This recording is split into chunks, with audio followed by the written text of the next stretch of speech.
Let's open up the Twitch. There we go. There we go. Yeah, I'm on here. I need to move this over top of this because it's freaking me out. I got two video streams. One of them is live and Oops. one of them is not. I have to figure out how to see the chat There without we go. seeing the Twitch stream. So All yeah, this is right. me being a simpleton. It's all Simple right. Mike. I got to figure out a way to get the setup a little bit nicer. There's Maybe the chat. All right. I'm maybe I can good. hook an API up to Slack or something and get it all worked out. Nobody's here. Time to leave. Oh, we got 5 in here so far. Oh, we did. Darn it. I was ready to go. All right, we got Dragnil. There's Dragnil. Oh, I got to come up with my notes list. My Knoxville man. We're gonna yeah, I don't think I'm coming to Knoxville. I think my wife might be coming to Knoxville within the week. But I probably am not. But we will definitely be in Knoxville soon. So yeah, we'll do something. There's Spin, there's I Am Beer Keg, and Vision FTW. That's awesome. Bizzalls, there he is. Dwayne. Zalls. All right. It's filling up pretty quick. Yeah, I've got to tell and this is actually like funny. Is early on in the game, I had a player that probably not many people remember, but his name was Lover in the game. This has been years ago. This is 25 years ago, guys. And every time he would send me an email. I got a lot of emails from Lover. And every time he would send me an email, the first line in his email would be, "I am Lover." And every time I got an email from Lover, I loved it. I'm like, good for you, dude. You are Lover. So it was great. But he seemed like a good dude. But yeah, I am Lover. That's how he would always. Yeah. So when I see I Am Beer Keg, it just throws me back to the I Am Lover days. So yeah. Awesome. So I'm going to start calling Beer Keg Lover, and let's go with that. We got Scoops in there. It looks like King is here. Let me put King down. King AB. King Ab's here? He's here. He's under Ben is my buddy. Oh, see, I can't see that. Oh, okay. I'm just looking at the chat. I'm not looking at the people. He's not typing. I am Sabbath. There we go. I do remember Sabbath. Sabbath and I spent a lot of time in the chat room talking about Black Sabbath. So yeah. I don't think, if I recall, Sabbath, you're not a Dehumanizer fan, though. Is that true? I love Dehumanizer. I mean, it's not classic Sabbath, but it's better than you get better than people give it credit for, man. Super Taffy and Donnie Baseball. I am Iron Man. There it is. No, you're not. Donnie Baseball, my boy. All right, we're filling up pretty quick. Yeah. Hello, all. Larry Bailey. We got Bailey. Nice. All Bailey. right. Nice. We got it looks like a pretty lively chat tonight. How many we got? We got, looks like 13 so far. Okay. That number probably needs to be refreshed, though. So let me pop that open. I was going to say, yeah, if we don't do 20, I feel like I'm just like hurting things. You're no longer a draw anymore if we don't do 20. I'm not a draw anymore. Everybody's sick of seeing me. I don't blame you. My wife's sick of seeing me. That was John O. See, I was like Vision FTW. I was like, I don't know. All right. I know you're ready to complain, Beer Cake. That's what we're here for. And actually, Frank and I have already talked, and we'll let people come in. We'll give everybody, before I bowl, Mike, will you finish a beer tonight? Yeah, I'll finish a beer. I've got one. I'm working on it, I promise. But see, you won't know. I'm clever. You don't give me enough credit because what I do is I pour the beer off camera. So you think I've only got one, but I'm down in 17 or 18, man. I'm going full college frat boy over here. You just don't know it yet. Oh, yeah. So he's sneaky with it. I know the signs because I've been on these Zoom calls with him enough now, so I know when he peers off a little bit like that way, it's a beer. Don't give him my secrets, dude. I'm gonna have to pull a different move. So, damn. But yeah, no, we're here, and Frank and I very shortly. We'll give people a couple more minutes to come in. We'll just kind of yuck it up. I know that everybody is. I know some of the topics you guys want to talk about, and we are ready for it. Yes, we are. It's gonna be a lively night. Over under on beers is 16. Now, I was joking about the beer. 16 is those are definitely I don't think I've ever been able to do 16. I've hit double digits. I could even do like 12, 13 in my heyday, but now no. I mean, I drink a couple more beers than I probably should. But yeah, those days are over. Yeah, drinking. I remember the old playing beer pong, flip cup. There was a drinking game called baseball. Oh man. Really? Donnie Baseball? Well, I wouldn't be surprised if he invented it, but it was a hardcore game, and I remember, man, we just blast through 12 packs between me and a few buddies. It would be rough mornings. Well, that's the trick too. That's the nice thing about beer is, don't get me wrong, it's still alcohol, but A lot of the beers are pretty light. Even Guinness. Fun fact: Guinness is a lighter beer than Bud Light. I'm pretty sure. Doesn't its alcohol by volume is pretty low, even though you wouldn't know it because it's thicker and it hits you hard. So there you go. Oh, all Lesson right. learned. Next, sorry, I'm just trying to get the list together. No, Make that's sure all I right. don't I'm miss just trying to anybody. keep the Yeah, I'm just trying to keep the room active long enough to. I'm trying to keep them happy before they start Yeah. asking me the serious questions. You guys let me off pretty easy last time, and I appreciate it. So that's the feeling out process. But I have a feeling. Oh, whiskey? No, no, no. That's all you. I don't mess with anything harder than like. You give me like a 6% beer is about as hard as I go. Anything over 6% beer, man, that puts my junk in the trunk. We'll Well, just this put it that this way. one's 6.8, so I'm Mm-mm. getting after it. Mm-mm. I'm getting Too after much. You getting it? it. What kind of whiskey, Bailey? I'm just curious. I have heard of Blue Marlin beer. I don't know if I've ever had one though. Where is that like a regional beer somewhere? I know I've heard of it. Drinking games, Friday morning classes at the University of Arizona. Man, Eagle Rare. All right, all right. I've never had it, but I've heard of it. It's rare. It's hard to It's find. rare, tough to come by. Yeah, that's the name. Usually, do a little. Well, it's more Scotch, but Glenlivet, my thing. Wild Turkey 101. Wild Turkey. Larry's going to give us a drinking class There you tonight go. on Wild Turkey. Might as well pull out the Everclear and really put See, some hair on your 4.2, chest. like I told you, not as alcoholic as you think. I think Bud Light might be 4.4. Is that right? 4.3, 4.4? Sounds about Is right. that right, Beer Keg? Yeah, so I think Guinness. Did we just stereotype beer keg there? No, he told me Guinness was 4.2. So I I mean, know, yeah, I'm we're not just messing with you. stereotyping anybody. I'm just He messing came in with with you. the knowledge. 4.0. 4.0. Oh, Okay, there you go. I stand corrected. It's close. It's close though. My bad. So, All right, all right, all right. So we got about 25 people in here now. So I guess we that's can go good. That's a ahead good start. We're gonna go ahead and get started. So Mm-hmm. the major, obviously the major announcement, or not really even an announcement, Major point of contention. point of contention of late was the post that we put up regarding the elite sires and kind of the oversaturation in the buying and what have you. And I'm going to kind of let Mike speak on it a little bit because technically speaking, he found it. I was just with him when he found it. So yeah, I'll let him talk to it a little bit. And what we're going to do is we'll take questions and we'll go from there. Well, it's not even that I found it. I mean, this was everybody knows. Okay, this goes back to this really started happening a couple years ago, and I don't blame players for this. I mean, this is logical. The one that really stuck out a couple years ago was Galileo, and there's even an inside joke how many times Galileo got bred is when his 3-year-old year. His last year in the sim, and it makes sense. Here's a sire that's going to fall off, and people want to get part of it. Galileo, undoubtedly and unquestionably, one of the best sires in our generation. Fabulous sire, and everybody wanted a piece. Everybody wanted a taste, and I don't blame them. So that last year, Galileo was crazy bred. I forget the number, but it was a ton. Over 600. Well, yeah, okay, over 600. Well, since then, and obviously, people kind of said, "Hey, you know what? Let's go ahead and do that with the best current sire. Same logistics." And that is where we're at now with Tappet particularly. I mean, and it's not a Tappet problem; it's a game problem. Franco gets it too, but not as heavily. I think Flightline this year is really popular, and understandably so. Flightline got slammed.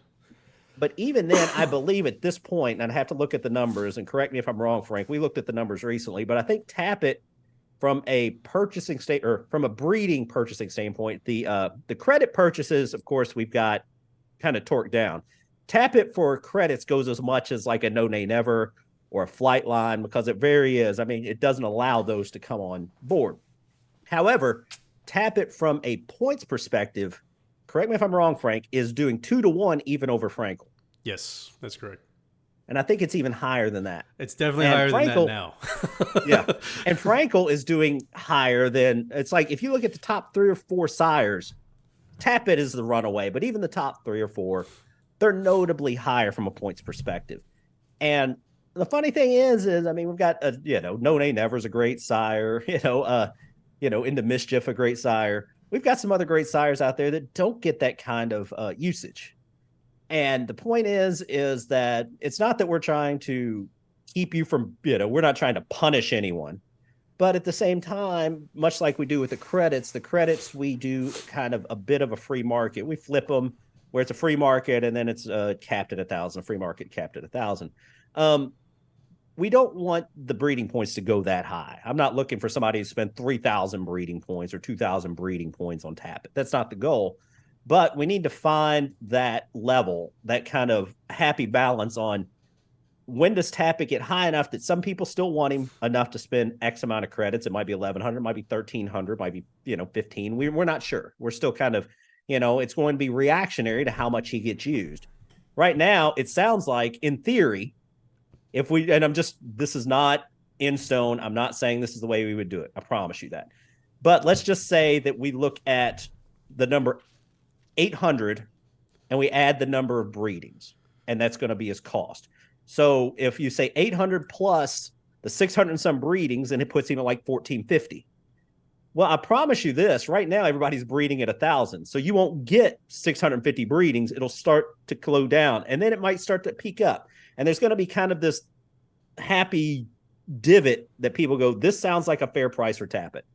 At the same time, we're also talking about potentially, like I said, that 800 plus. If we were to do something like that, again, this is just me spitballing. Don't hold my feet to this fire.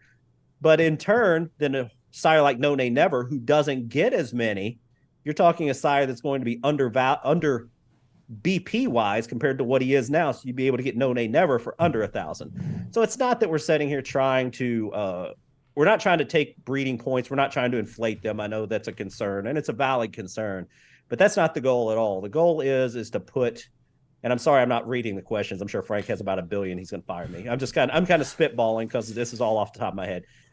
We just want to find what makes sense so sires aren't overused in the game, and at the same time find avenues to give you guys even potentially better deals on sires that for their price point, maybe we can offer them a little cheaper that are a little underused in the game. So that's what we're trying to do.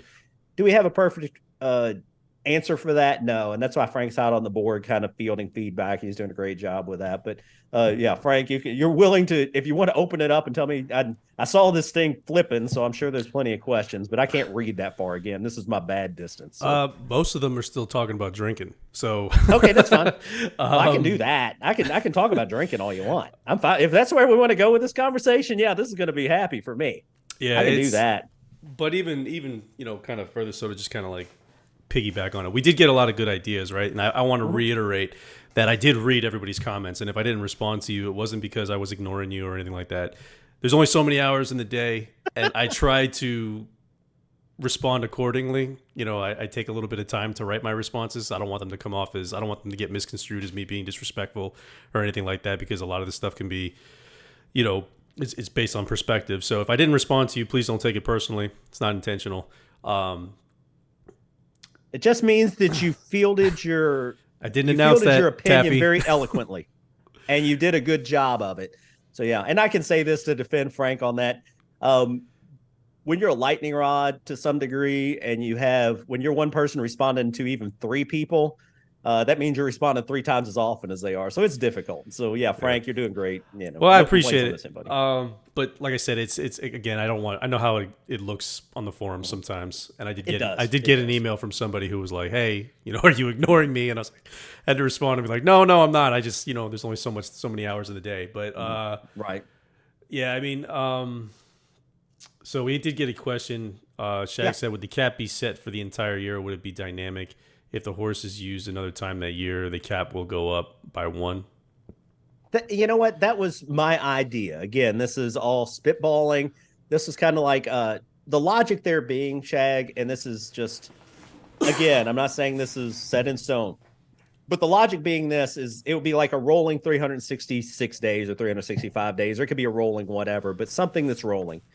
And so technically what would happen is horses bred this much over the last 365 days as a sire. Yeah, he may get another breeding today, but 2 breedings could fall off tomorrow. So it's kind of like, technically it's not that it would just keep increasing for the year and drop back down to 1,000. It will be rolling. So it's, it kind of self-heals itself in a way, is that if there's not enough horses being bred, it self-heals itself, and people be like, that feels like a pretty good deal, versus oh, we bred too many of this. This doesn't feel like as good an offer to me as it once did. So kind of like a self-correcting is what I'm thinking. Again, we're just throwing ideas out here. We want to do what's best by the sim. I'm not looking to make enemies here. I know sometimes it seems that way, but I promise you, we're really trying to do what's best just for the game in general. So yeah, but Frank said, and he's 100% sincere about this. We're open to ideas. Some ideas work better for some people. Some ideas work better for other people. We're trying to find the idea that works best for the entire game in aggregate. Some people may be disappointed. Some people may love it, but overall, kind of like the average, if we average everything together, the player base in general is happier with it than before we started doing it. That's kind of the goal. Right. I mean, we're not, like I said, we're not looking to screw the little guy over. We're not looking to screw the big guy over or anything like that. There's no intent behind going after any one player type. No. The goal is basically to find some common ground across everything, which is damn near impossible because we're gonna piss somebody off eventually. Oh, sure. But that's again, kind of the way it works. To kind of let you guys know, and Frank and I talk about this off camera. Ultimately, the good thing I know about the player base here is you guys are so good at finding ways to to become better players. I've tried to play this game, even knowing how it's written. I've tried to play it, pretty detailed and pretty intensely at times. I'm not good at it. I'm not really good at it. You guys are better at the game than I am. We have guys like, Giving, guys like Stoners, guys like Beer Keg, guys like, King Ranch. I mean, and I could sit here and name everybody. I'm not trying to like pick on people and say they're, but guys like Kyogli is guys who figure out ways to take the current rules and make them work. Savvy players, basically. Yeah, savvy players. And I mean, most of the guys that are here, almost everybody in this room to this day knows how to play this game better than I do. Probably everybody in this room does. But you guys are flexible enough and adept enough that really rules. I'm not trying to stop people from doing things. I'm trying to do things that make the game better. And you guys are going to be resilient regardless of what we do. I mean, I have no doubt about that. No rule change we make is going to cripple anybody's ability that's already successful in the game to be successful long term. It may for a week, it may for a month, but and I'm gonna throw out a blast from the past, people. And I'm probably about ready to get booed out of the chat. So if the old player base boos me out of the chat, I apologize. Do you guys remember the Claim Bandits? Boo hiss. You know what? At the end of the day, what I was trying to do with the Claim Bandits, the claims, and kind of like the increasing of the claims was to encourage people to run in more claim races. And they were unpopular for the ways they did it, but technically they were playing within the rules. And we had to change the rules because the rules turned out to be not something that the player base that helped the game overall. Those players were doing exactly what I intended them to do, but I screwed up. I made a bad decision. I made a bad call. But when we make changes like that, like I said, we're trying to make the game more fun, but we're also trying to, the game has to be fun, but from a realistic standpoint, it has to have it has to have enough realism. And when we breed Tappet, it's got to keep you all interested. It's basically if we breed Tappet at this rate, we're probably going to be talking 900 or 1,000 times this year. It's a little ridiculous. Right. So we have to do a few things to kind of keep certain elements of the game at least in the realism boundaries. Yeah. Is what I'm saying. So let's jump into some comments real quick. Sure. So Taffy said maybe some sort of BP lotto as well. That's an option. I mean, I think that's actually a pretty good idea. Like anybody who's lotto, like the like way we do with the credits, maybe. Yeah, but like anybody who's got a bid over 1,000, it's just a random, or a bid at 1,000, it's just a random drawing. That could be an option, I think. We'll take that and talk about it, I guess. Mm-hmm. Spin asked, "What's the ideal number of foals per stallion?" Excuse me. I don't think there's an idea number.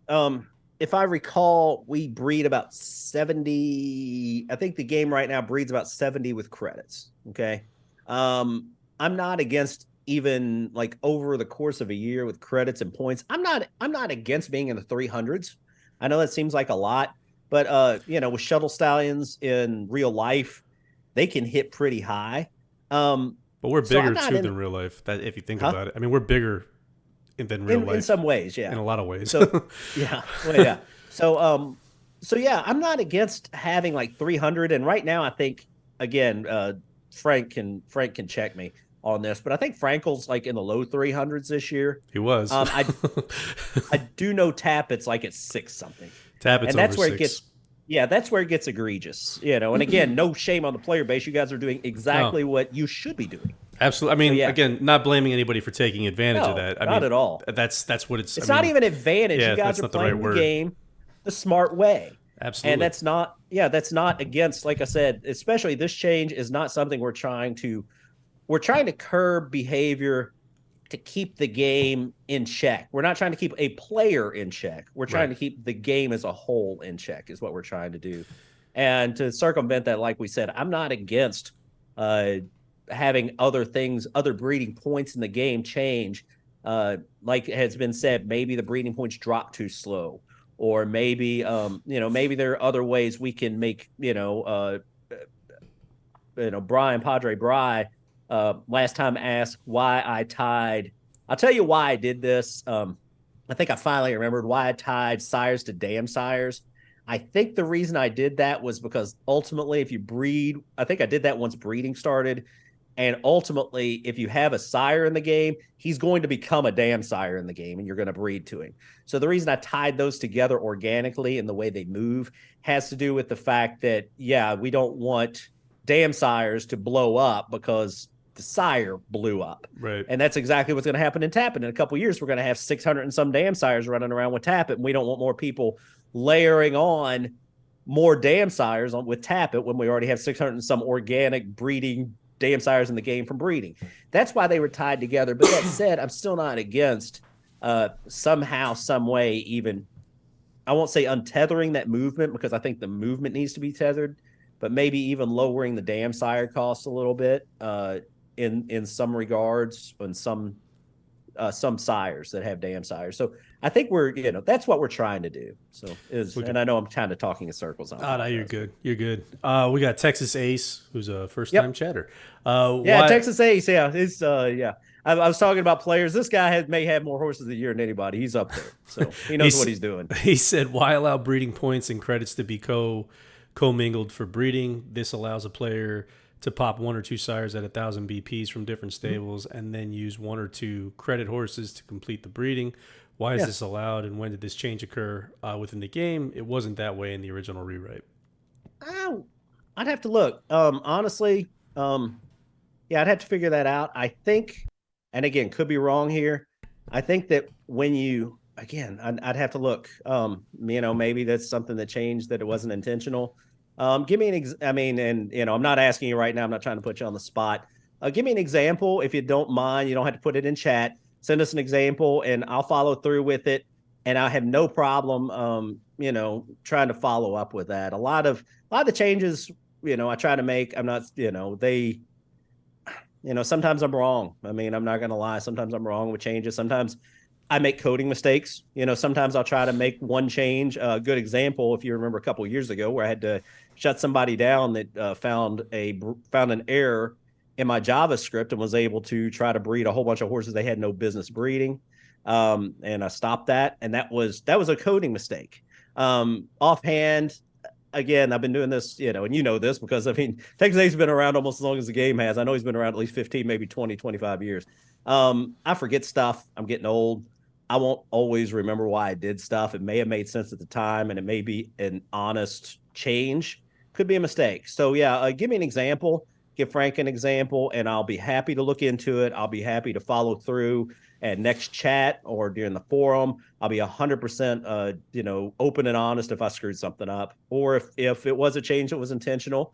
And if it was a change that was intentional, I will answer the question, why I believe that's right. So yeah, I mean, Right. that's again, and like I said, it's and this is why I brought Frank on for things like this. Obviously, he knows SQL, and he's here to help check me on some of the shit I do. This is not to break my hand, pat myself on the back. There's a lot of code in this game, and it sometimes is easy to botch it, especially if I'm trying to make a change quick. If something's wrong and I make a change, I try to be thorough, The blue as pencil. thorough as I can. But no, stuff happens. Stuff does happen, and it could very well be an honest mistake. So yeah, again, I'd have to think about it. But Well, we'll honestly, I look think at my it. And, ADHD brain doesn't work well. I don't read well. I read code well. I don't read questions well. And I need to read something about 7 or 8 times before I understand. So yeah, send it my way, and I would be 100% happy to look at it. all right, we're going to go ahead and go to the next one, which was Dwayne Crisp. He said, so you set sire ratings that are always changing year to year, but their ability to produce seldom change. There should be limited breeding based on the sire's age. We all don't need tappets. I do like the idea of strengthening lines within the game. The game is a little top heavy. I'm going to comment on that one. Okay. And the reason I'm going to comment on that one is because breeding does change. So the seldomness, and there's a sire out there, who One of Larry's favorites. he's not rated very well, but He's rated well, but not tap it well, or like as well as he produces. Let's he's- rephrase that. Yeah, he's nowhere near tappet levels. I'll put it that way. But he produces like he is. His name? Should I give his name, or do you care if I give his name? I mean, go ahead and give his name, but we're going to preface this by going, he's rated well, but he produces in the game better than he's rated. He produces better in the game than he's rated because he gets very, very, very, very good mares, and his name is Honor Code. So when you all get a chance, go check Honor Code, because Honor Code, again, to put it in perspective, he's not on tappet levels, but if you look at his foals, he's got a lot of good ones, and it's because he gets very, very good mares, whether it's scratch breeding or in-game mares. So Yeah. So breeding does change. Breeding is really, really dependent on the players. So it's whatever y'all are using with him. Yeah. And, we try, again, I try to keep me, but also, again, just to kind of like let everybody out there know, yes, please fill out the wiki and give us your thoughts, because we want to, flag things for us and let us know where we've got holes in our knowledge. But, I try to go through, and Frank will be helping me this year. And obviously, a lot of the players send me good information every year, and it's very, very helpful. But, to Dwayne's fact, older sires sometimes, they're not going to, unless I have a reason to change, especially after season 6 or 7 or 8, I'm probably not going to change the rating a lot.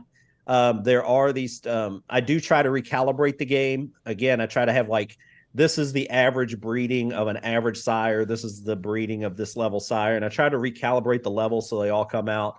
So sires may get marginally changed year to year, even if I'm not changing them. It's minor, but I do want to keep the aggregate the same, just from a breeding perspective.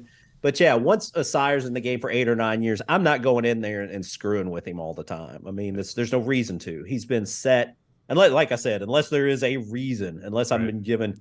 I think early on, Cease Tizzy is one that thanks to Tiz Now and Bud Royale, and I think there was another one that he had that he started. Of course, he's breeding the same mare, if I recall. But either way, that's neither here nor there. But if I see a sire that's been around the game for a while, unless I'm given a reason to go change him, he's gonna stick. So yeah, maybe it does make sense at some point to. And it's at least worth exploring, is once a sire's been around the game long enough, maybe, we limit his breeding, or, I don't know, maybe not. I mean, you look at Stormcat and things, they bred him until the cows came home, as old as he was. But of course he was one of the best ever. So yeah, I mean, but, comments like that are well appreciated. I mean, we do want to think everything through, is what I'm saying. Absolutely. So we got Sabbath, who said, I think I heard the share prices based on performance. Is it better basing it on number of shares? I don't know that I'd say better. It's certainly possible, right? Because then it would really be supply and demand. But, again, and that's one of the ideas that Mike and I actually have been talking about over the last week or so. So it's worth looking at, and maybe from a BP perspective, that's the route we go. I'm not gonna, don't hold me to that, but that's something that we've definitely discussed. So and to elaborate on that, to kind of mansplain it, even though I think everybody here knows it, is that the bottom level of the cost is based on performance inside the game. So, and that's why that bottom level, that bottom cost starts at 10 for every sire in the game. And as he gets better and as he produces more in the game, it will rise. And that's why I think Stormcat's bottom cost is even like 420. I think that, Tappet, of course, is going to be crazy too.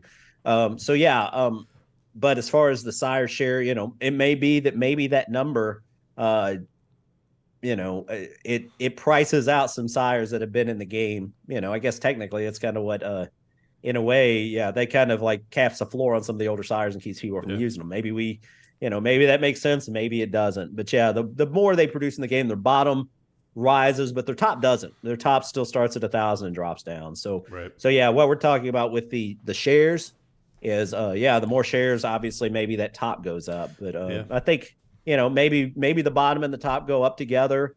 Maybe we lower the bottom and let those two move together. But yeah, maybe we just do an overall comparison of what's been bought and let the market set itself. Yeah, and then go from there. So Beer Keg wants to know if you got the Only Frank thong. If I got the only what? The Only Frank thong, for my OnlyFans.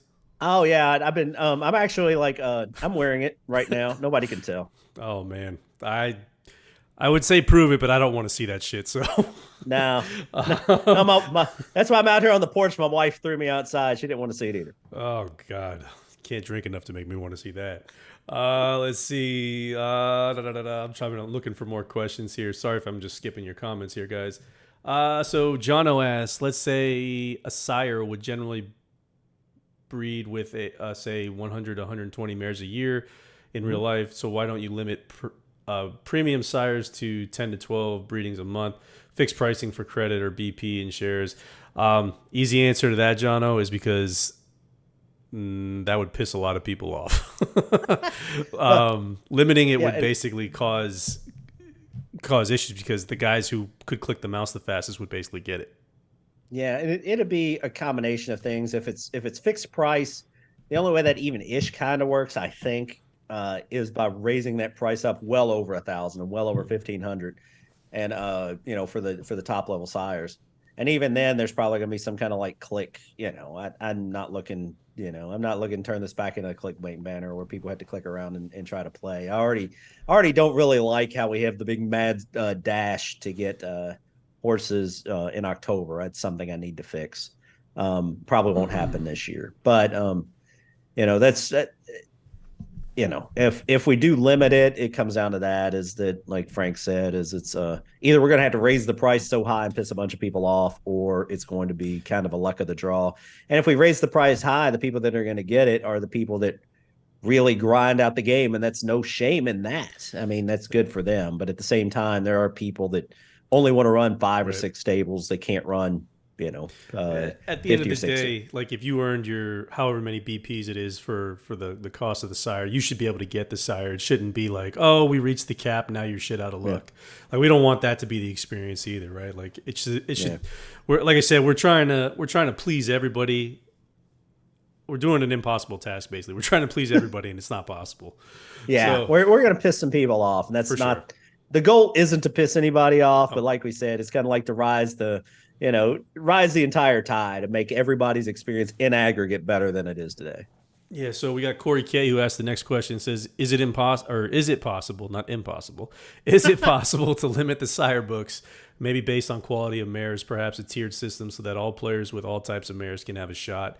Of course, with Tappet and Frankel and whatnot, you'd want to gear them more heavily towards higher rated mares, but maybe some spots in their limits available to lower tiered mares, if that makes sense. That's a unique question. We would really have to think on that. I think that because that can get dicey. I mean, it's a thought process. That we'd have to think about that. Again, that is a nuanced enough question that I would be unable to answer right now. The only thing I'd say about that is, how do you determine that? Where's the cutoff? Of course, if you're breeding, Tappets to Stormcats, that's one thing. But if you're breeding Tappets, to a, Honor Code is a good example. He's in the game. He does well in the game. Oh, so they're saying limit the sire to certain types of mares, so stakes winners and above. That's what Ah, Taffy suggested. okay. I see what you're saying. You know what? I'm not saying that's an awful idea, but No. it would at least require some thought process because Well, that you definitely know, and it, simplifies the hell out of what I was thinking. So, oh yeah, I yeah, think no. I was going down that road too, and then you drug me down further. I think I'm not against. We'll have to think about that. Is what I'm going to say. I'm not going to say yay or nay, but it does make sense, and it could be. I mean, you'll see that, and I think in real life though, you'll see. You see mayors that end up well bred, and in real life they injure themselves and never raced, and then they'll send it to tap it. Yep. Stuff like that. Of course, we don't have those severe injuries in the game, but it's not a bad idea. I mean, it's definitely not a bad idea, but it's such a different idea that to opine on it further, I'm just going to complete looking like an I'm ass and gonna trying to I'm avoid gonna it. cut you off right there because somebody Taffy mentioned something that we had actually mentioned in forum, Okay, and she what's that? mentioned she'd love to see DS and sires separate Mhm. price wise. I'm guessing is what she meant by this. She would use cheaper sires and scratch if she could get better DS and DDS. So Yeah. if you looked in the forum or if you were in the forums, I did post saying that we were talking about raising the sire right to in this for the sake of this conversation we'll say 1500 and then we talked about lowering the floor or I'm sorry lowering the ceiling for the dam sire to 750 right but it would still be tied together so if you bought the dam sire while the sire was still active it would roll back up to Yeah. the ceiling again so those prices would still be tied together however the dam sire portion would be cheaper and then we even talked about lowering the DDS Mhm. down to a 500 ceiling, which again, those were true numbers that we actually talked about. So that was like legit Yeah. numbers I was giving you guys. Yeah. So Again, spitballing, no right, promises. no promises, but that's what we were talking about. So I didn't get much feedback on that. So I'm curious as to what folks actually truly think about that. Yeah. Because that's essentially like we're not trying to make it more expensive. What we're trying to do is No. basically curb the appeal, so to speak. We're trying to find ways to get you involved or get you interested in other sires. Yeah. And our goal again is, and I may have not mentioned this. I mean, I'm not out here trying to cripple the best horses in the game. I don't mind, plenty of well-bred breeding point horses. I just want more diversity is all I'm looking for. We're just trying to get a more diverse Yeah. horse base is all. Absolutely.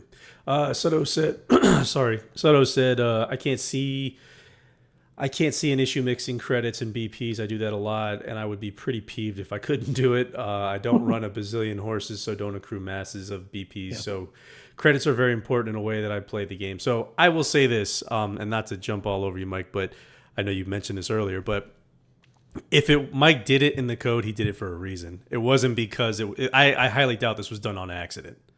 It could be. I mean, I've screwed stuff up before, It so wasn't done on accident.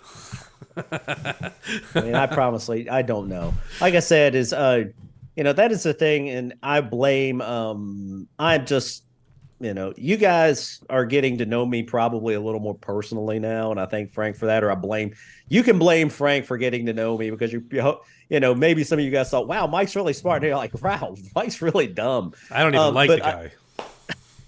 But I don't. The one thing, if you walk away from the game, I hope is that I really do. I try to code well. I try to get the formulas right. But sometimes I don't read so good. It takes me a lot. I don't comprehend things the first time well. It's probably why I don't. It takes me forever to read a book. It takes me for sometimes like with TV shows I have to keep the captions on because things need to process for me. So sometimes things go too fast. And I blame my and I'll call it my neighborhood, even though you guys probably don't know this place, but I call it my Camp Taylor upbringing. We're simple people, man. So I'm just a simple guy.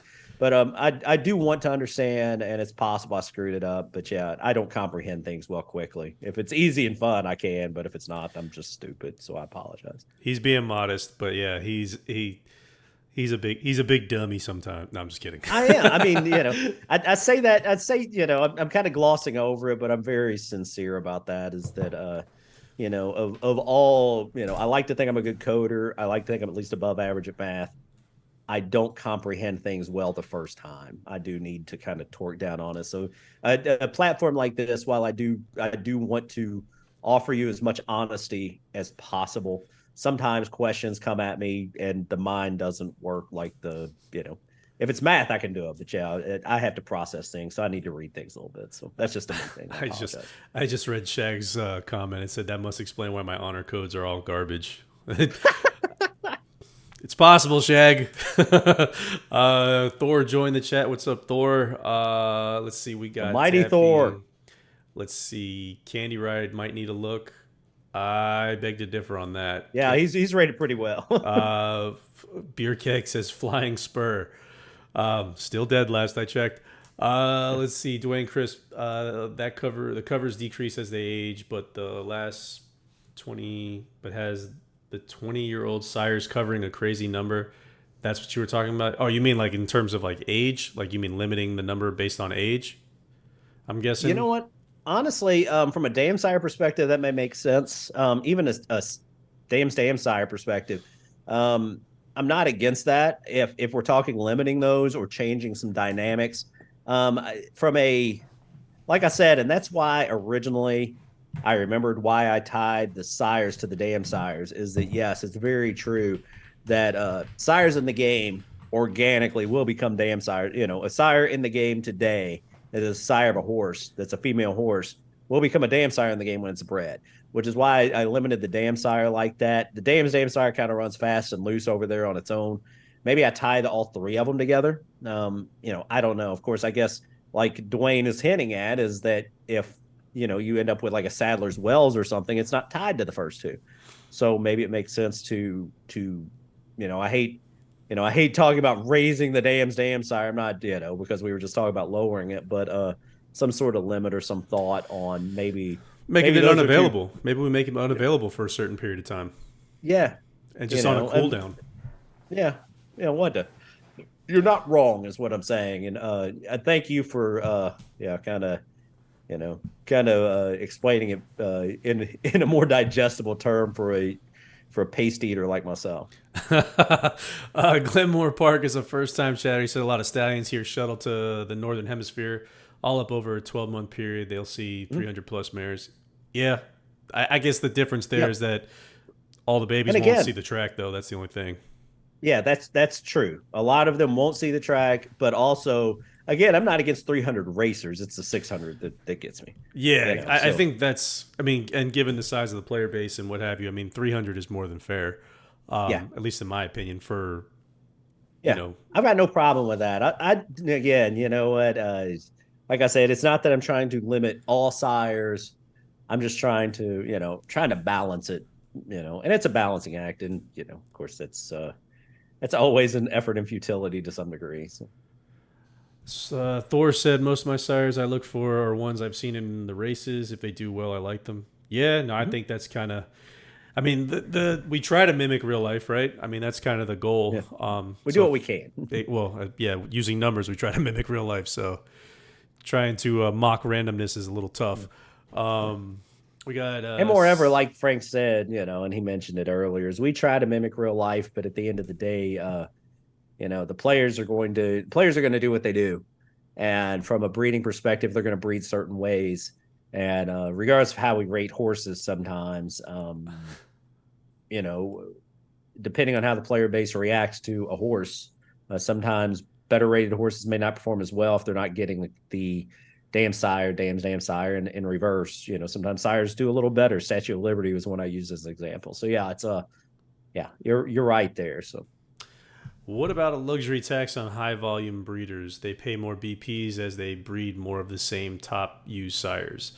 That came from Texas Ace. I'm not a, I'd say this, I'm not against that. But at this, I'd have to think on that one. I get the point. I've thought of that a little bit. I mean, I haven't fleshed it. I put that aside simply because it becomes a little dicey, but it's not a bad idea. I think it has merit. If you use the same sire repeatedly, then yeah, it becomes an issue. I tell you why I won't say I went against it, but I didn't pursue it further. Is that we're doing a better job of if a player has multiple masters, but we're still not 100% accurate. There's no way we could. And like I like to joke, if we could tell every player that had a unique master stable and really were able to do that at a very accurate level, we should be in cybersecurity because people. I mean, seriously, it's we're gonna. I would say wasting our time with this because I love this, but we can make a lot more money in cybersecurity. Oh, for sure. My concern there, and I remember back on why I didn't pursue this more, but I'm not against it, but I do want to think about it more. The hurdle there is say that player X has one master stable, or I was able to tie player X's 2 or 3 master stables together, and player Y over here has 2 or 3 master stables that I didn't tie together. Player X gets tap it once at 1,000, and then it goes up to 1,010, 1,020, etc. Player Y over here gets tap it, tap it, tap it. I think that's what it was. Why I didn't pursue that. Again, I'm not saying that it's not. I'm not saying that idea doesn't have merit. I think my concern was that it entices players and it encourages players to try to circumvent the system in that regard. And I'm trying to keep that from happening as much as I can. I know it's going to happen, but I think that's why we did it. All right. Let's see. We got Soto said if you limit based on mare quality, you will cut a lot of the smaller guys out of the equation. Not everybody has a truckload That's of true. high quality. No, 100% true. That's you know what? That's why we have these chats. You're not wrong. Right. You're 100% right. Right. And I mean, that's a great point. Something sounds good right off rip, and then somebody brings us back down to earth, and that's a Yeah, and that's a great point. I mean, and this goes back to the new player argument sometimes is that, if we do things that always adhere to people that have stakes winning mares, then, the new player won't have an opportunity and he'll never have an opportunity. And that's, so we're, that's a great point. I mean, that's all I'll say is, and it's statements like everybody's coming up with great ideas and great statements, but, it's statements like that really is like, it keeps us honest. That's what we're looking for. We're looking for feedback and just absolutely. Good, you're 100% right. That's just accurate. Definitely need the honesty, because if you guys aren't being honest with us and you're just kind of being yes men, then we're not getting better. Yeah. To be honest, and I don't think there's any yes men. No, there's definitely not any yes men. But I figured I'd put that out there. So Sam asked the question. He said a lot of players use mares that have run high speed figs to try and compare one mare to another. Does this hold up in practice? Is it rare that a slow mare on the track can be good in the shed over the long haul? Yeah, it is. I'm not going to give away any secret sauce here when I tell you this. There's a handful of things that go into a mare. Mare has an on-track ability. Okay. A lot of time the on-track ability does carry over, but it's not always 100%. Particularly if you're talking a mare that can run, and I apologize, I call mares. I got called on that before. It's mare. Mare. Yeah. Get in there. Drop I'm some just going to bass call into that Myers. voice. It's a Kentucky in me. It's a mare. But no, what happens with mares is that especially if they're not well bred, okay, and they run high speed figures, they are less likely. Or when I say less likely, if you have a lower bred mare versus a higher bred mare, and let's just say they ran the exact same speed figures, the higher class mare is more likely to produce a better offspring than the lower class mare. Is that 100% the case? No. But generally speaking, there's several elements that go in. Some of it is on trackability, some of it is breeding, and some of it is really, I would say it's just called like a mare quality that goes into it, and that also goes into it. So it can be one of several things. I would say the likelihood, even in that scenario, though, right, between the better bred mare and the lower bred mare, the likelihood is you're splitting hairs. It's not significant in the sense that you'd want to do it consistently. Yeah, I mean, it's as we've always said, breed class with class to get class. Exactly. That's why we don't blame y'all for breeding Tappet. No, not at all. You're doing exactly what we allow you to do and what you probably should do under the current rule base. But yeah, when it comes down to as far as the if you have a great mare on paper that just runs like shit, yeah, it can breed great horses.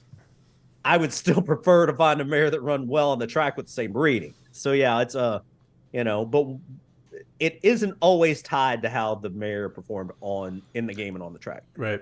There's a an element of randomness to it.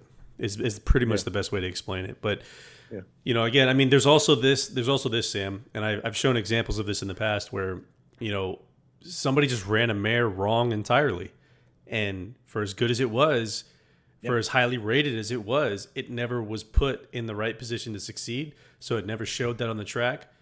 But when it got bred, somebody decided to do something different with the babies, or they found the sweet spot with the babies, and all of a sudden it blew up. I mean, most of the time, if you have a mare that's producing good babies, it's because the mare was really good at one point. I would venture to say it's probably about 90% of the time. I can't. Yeah, Frank looks at the numbers more than I do anymore. So yeah, I've been working on recoding the race code and working on this mayor leasing stuff. So it's been. He definitely has. He's earned himself a few more gray hairs. So I ain't got many more. I'm gonna start losing them if I start. Yeah, all the grays are pretty much gray now, especially on the sides. So. let's see what we got. Go on. I got the. It doesn't. If anybody's seen Evil Dead 2 and Ash's hair turns gray down the side, that's what I got going on. Well, I ain't even got the hair, so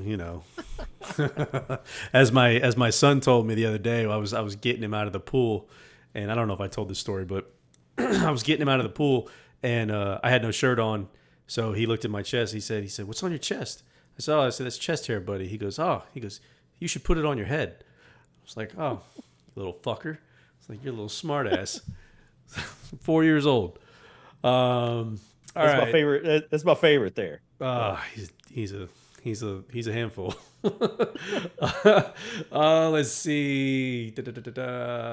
Taffy said something I wanted to. All right, she said incentives for using lower tiered sires. Lenny actually brought this up. Okay. Incentivizing folks to use like the mid to low tier sires, and Yeah. I Especially mid tier. right. I mean, I interpreted that as maybe creating some sort of badge system or achievements list that says you have so many sons of Tappet who have earned this, so you basically get rewarded a number of BPs or something like that. Like that was my interpretation of it. Do you have a different interpretation of that, Mike? I mean, I'm not I'm being read, and because I can't read, and I can't. Yeah, I'm just like a mess over here. I can't read. I can't listen right. But no, I think if I heard you read it right, and I'm sure you did. I probably didn't. And the way I interpreted what I heard was that an incentive not just to focus on the high tier sires. Let's not over focus on the 1,000-point sires, but let's give incentive to focus on the 200, 300, Yeah. the 100-point sires, and somehow incentivize that. That's actually I would hope that it's self-incentivizing in a way, just from I mean, you can breed, 10 horses versus one horse. If you have a 100, 100, 100 versus 1,000, 1,000, 1,000, you get 10 horses. So it's kind of incentivizes itself, which is, we and that's another thing we can talk about if we want to. I think at the lower end, we might be too generous on the low end with the 10-point sires, but I am 100% in agreement that I would love to see, and actually, I'll be honest with you, we were surprised. We ran some numbers the other day. You'd be surprised at the number of sires that end up in that middle tier range. I didn't think it was as much as it is. It's more than you'd expect.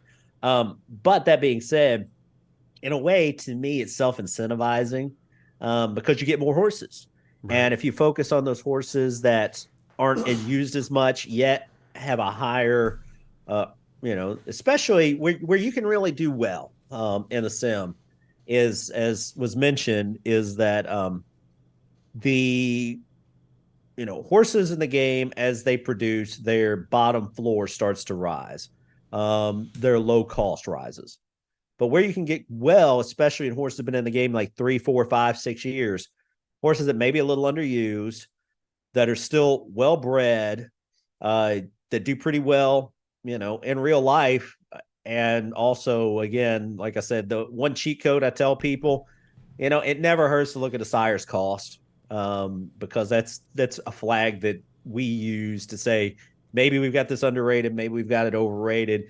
Again, we're rating thousands of sires a year, but that's always a good flag. And if you find a sire in the game that maybe is a little underused, maybe has like a $15,000-$20,000 cost, honor code, we're right there. Um, that you can earn some, you can get him on the cheap, and you can breed, you know, many horses using him versus a big 1,000-point horse, and take those swings. And ultimately, at the end of the day, the game, the way to remember this too is that not every horse has to be a Tapit. There's a place for everybody. I mean, it's like a baseball team. Not everybody has, and I know like somebody will get this, but if you've ever seen the Bugs Bunny cartoon, first base Bugs Bunny, second base Bugs Bunny, third base Bugs Bunny, you don't need an all-star at every position. Some horses are there to earn you points. And some horse, you might get lucky and you might get a grade winner out of one of those horses that you bred well and he outperforms even his breeding. But you bred him well enough and you know he's going to perform well. You get the points, you earn points for him, and then he accumulates you more points to go out and take that swing with that Tapit.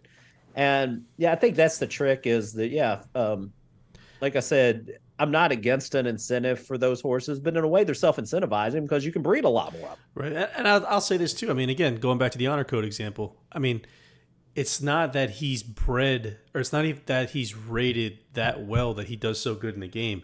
He does well because he has the breeding. He has the mares.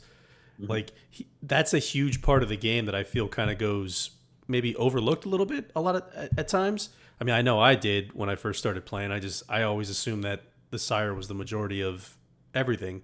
But mares are a huge deal. If you're breeding, a good sire with shit mares, probably not, you might get a better than average horse, but you're not going to get maybe what you could have gotten, and vice versa, right? Like it could be that, if you go a bad sire with a good mare, you get something even better. I mean, I've gotten those. Yeah. I mean, I know a lot of folks have.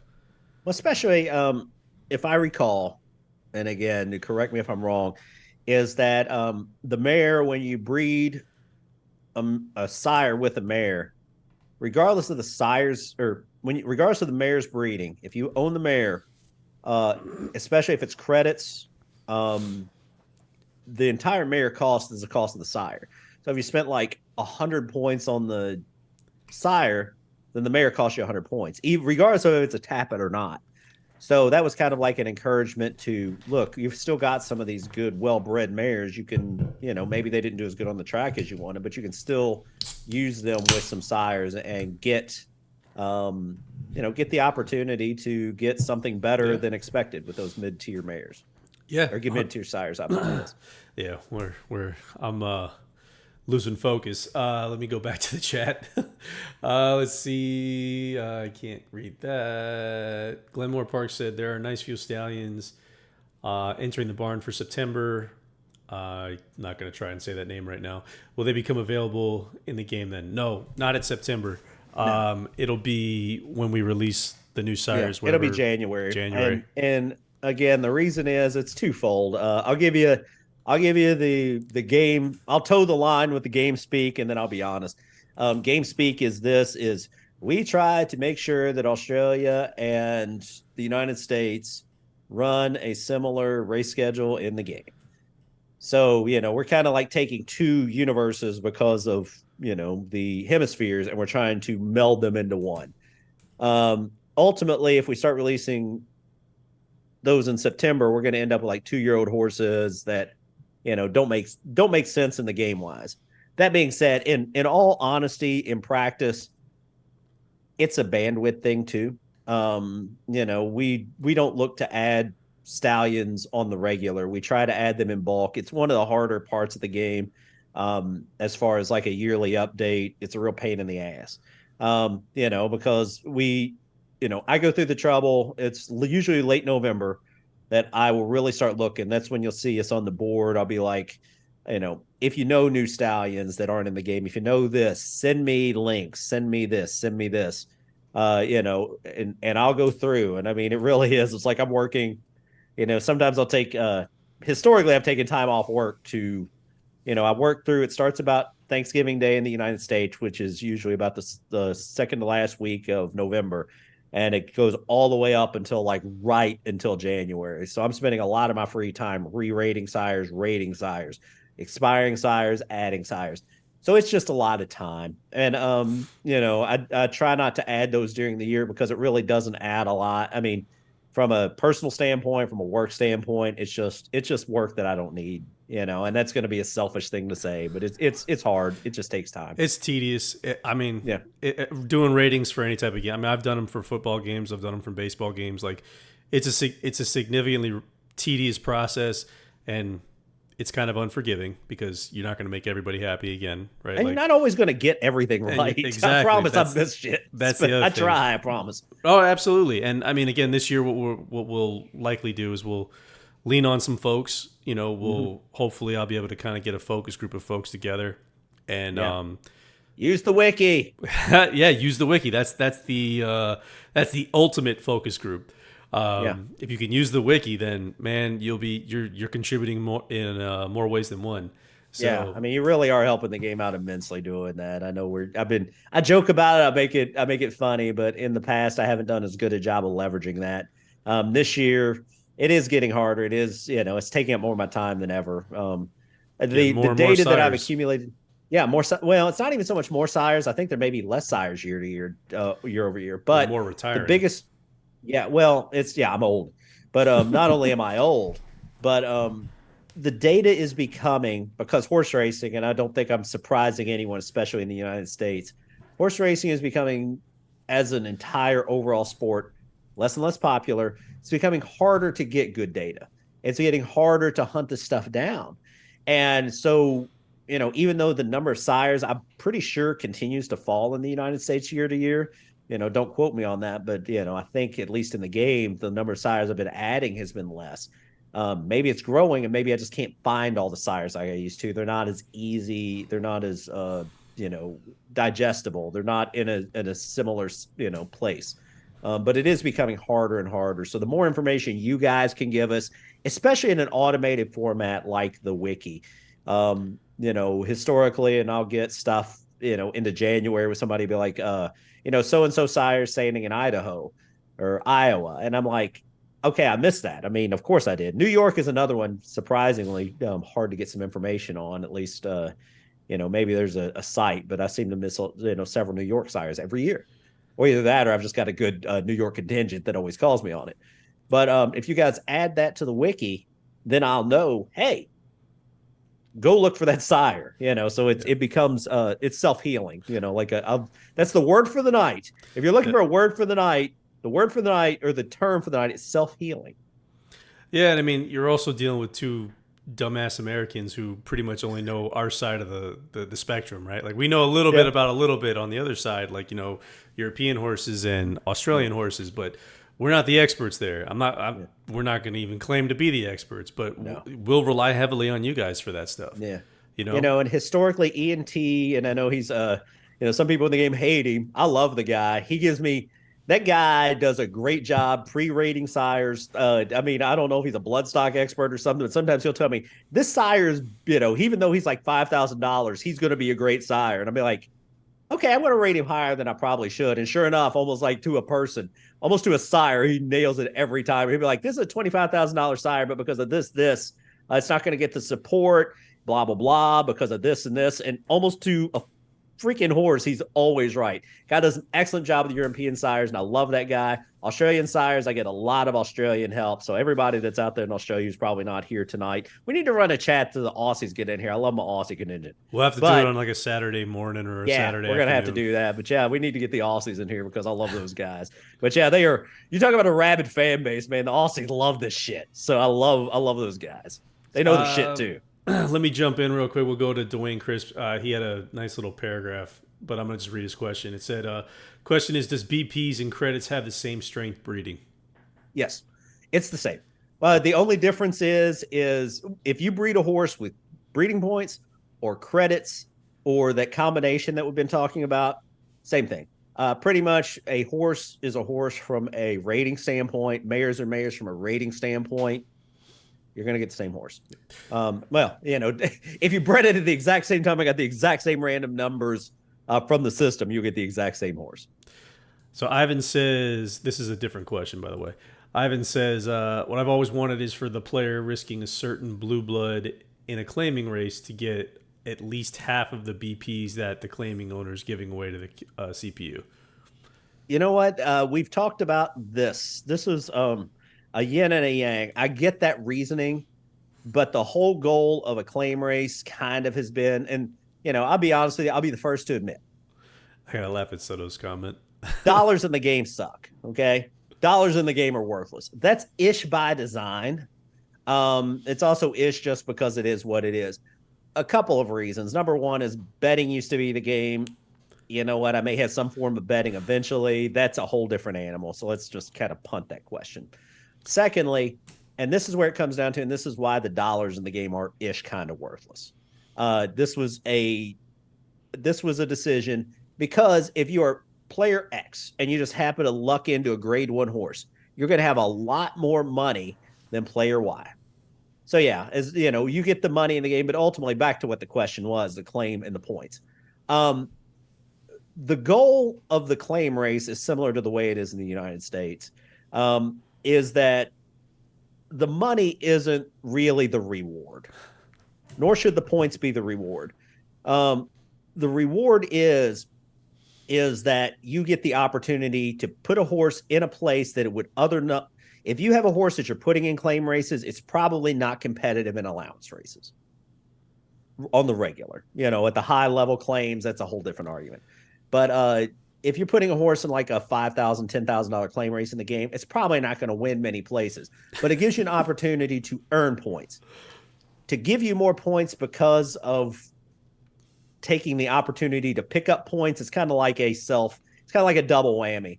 Don't put the horse in the claim race if you don't want to lose it. And yeah, I do get the idea if you're putting a blue blood in a claim race, maybe I should give you points.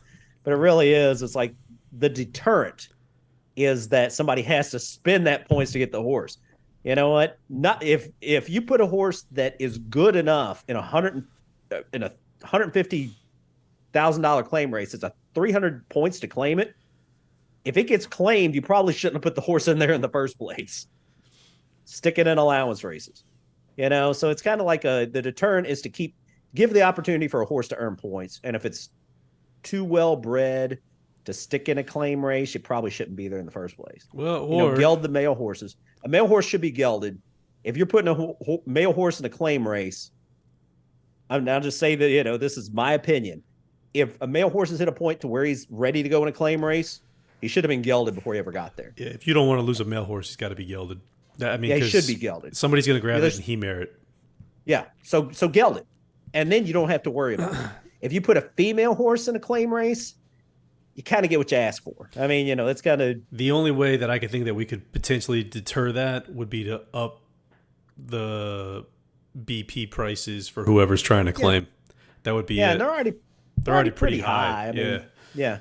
If you're risking a horse at 300 BP and it gets claimed,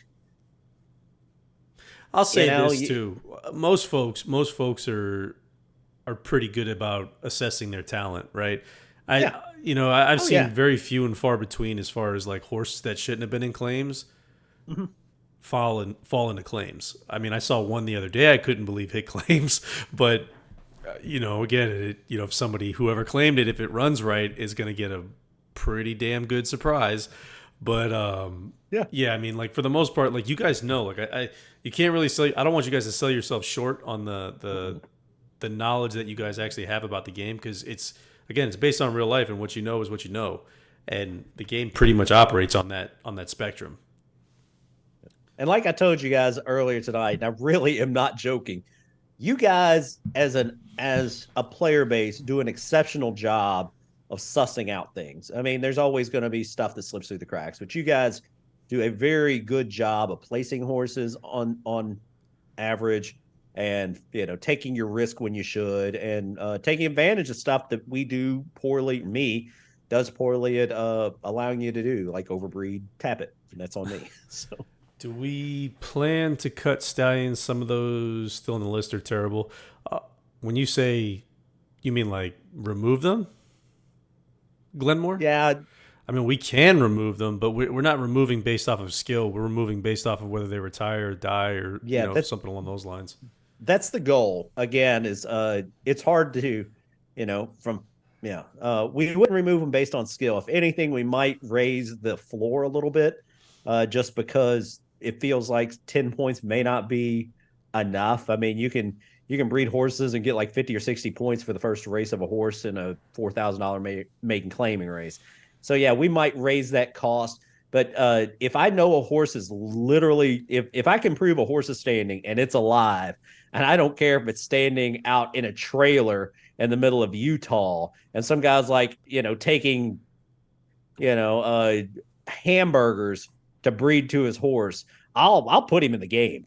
I mean, if I've got him in the game and I know he's really there, I'll put him in the game. I've proven that. We've got some horrible horses in the game. Horrible sires. Yes, we do.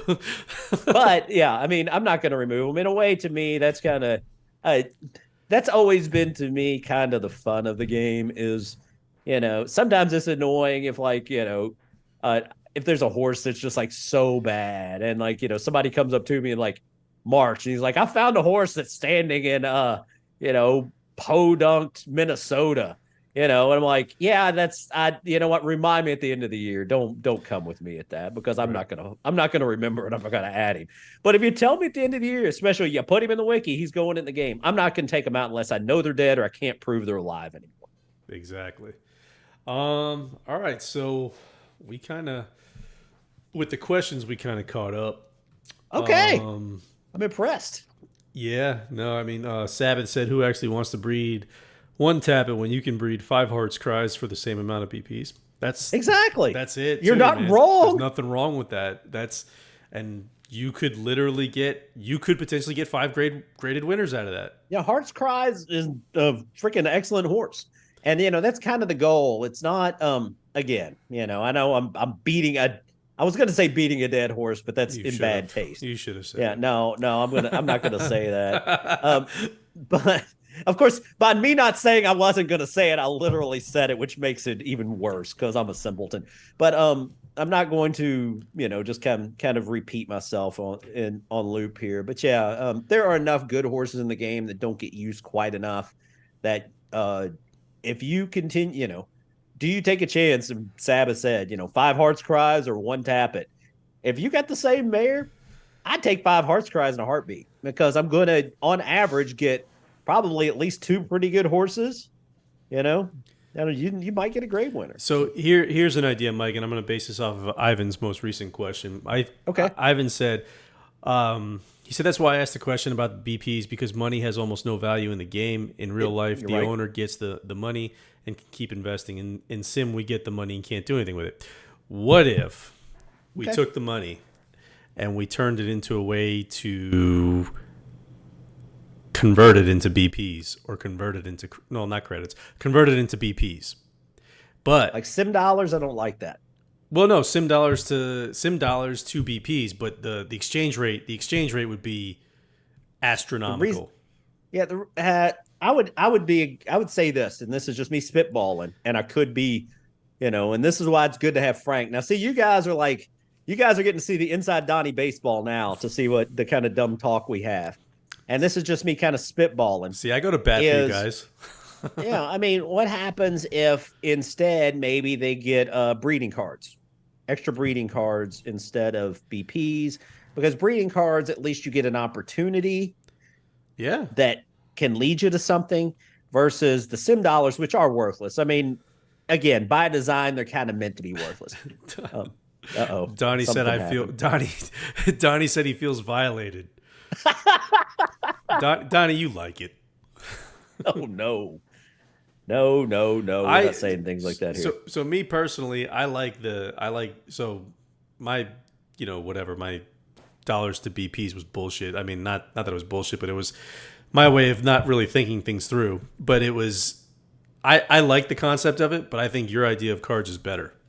Yeah, the reason I'm against the dollars, it was kind of the same reason why dollars are worthless, is that if you end up with a couple of good horses and you can turn those dollars to BPs, then it turns out to be like more valuable than, good horses churn dollars. Bad horses don't. And let me rephrase this. When I say bad horses, when I try to play the game, and maybe this is why I'm so bad at it, is I try to look at the game when I start playing the game, and I try to do this sporadically where I kind of churn through. What I try to do is I really try to take it from a new user that has some knowledge about horse racing. And I say the things that I can do as if I were a new trainer and I had some money, but not an endless supply. The things I would do is I would look for cheap horses that could earn me points. So what I do is I go to the auction, and I try to find horses that I feel like particularly maybe weren't raced at a distance and try to find a longer distance where it looks like they may like a longer distance. I try to find claim races where I can find a horse that's like just clearing out in a low rank and nobody's claiming him, and maybe claim him and, try to take him up a little bit. Or, I try to find a soft spot in, the conditioning. But auction is a place to pick up cheap horses in the game. Now the problem is when you play that way, is you guys know, sim dollars don't come fast. Points can, but sim dollars never will. So as a new player, again, and there is a very, and I appreciate it, there is a very, regular concern for if a new player comes in, how do we protect that player and encourage that player to stick? The one way to do that is if they don't have necessarily great horses and they can't earn a lot of dollars in the game, how can we get them to stick? And that's why the dollars don't matter a lot. So that's why I would be against dollars turning to breeding points, because ultimately it's just like better players continue to turn it into breeding points. But cards are something maybe we can at least approach. That's a thought. Yeah, I like the concept of cards, mainly because it kind of takes the sire selection out of the user's hands. Yeah. That's so we wouldn't really run into another scenario of, hey, Yeah. you got an A level card, everybody's getting tap it. um, Yeah, so maybe that's it. Maybe like again, I'm spitballing, so do not take any of this at face value. None of this was said in this chat room. This was just like me brain dumping. don't So clip but any yeah, of it. Don't clip yeah, I mean, any but of it. yeah, none of this happened. I don't care if the recording's there. If anybody like chats me or clips me like damn next bonus did to you, I didn't say this. This is all made up. This is all fake news. Okay. But no, like maybe it comes down to a if your horse got bred, or if your horse got picked up for 300 breeding points, then maybe you get like a D card, or a higher rated card, or C card or something. Yeah, maybe Because that's that's the answer. yeah, I mean, To the thing is claims. that's not a fair trade. If you're ending up in player A and player B over here, if they're the same player, they're not going to spend 300 points to get like a D card. They're just not gonna. So there's no cheating involved. The cheating would be bad cheating. Right. It's a bad way to cheat. There's a lot better ways to cheat in the game than that, is what I'd say. Yeah, there's the trade off isn't there. Right. So, but that way you at least give the player that is risking the horse something. So yeah, I So mean, maybe something like that. Taffy had a another good idea. Okay. Local bred year end awards to incentivize. I'm assuming is what that word is supposed to be. Lower breeding. Yeah. And I love the local breds, and I don't do a good job of encouraging that. I tried. That's why you have like a local bred champion and stuff, which is kind of stupid. It's not stupid's the wrong word. I I'll be think right back. Give me 2 seconds. all right. Uh-oh, I have to run the show now. So I can't read. So if the chat blows up, I'm not ignoring you. I just can't read that far, but I guess I could like zoom in. Uh but yeah, the local bred champion stuff that I've got, I don't even know how well it works anymore.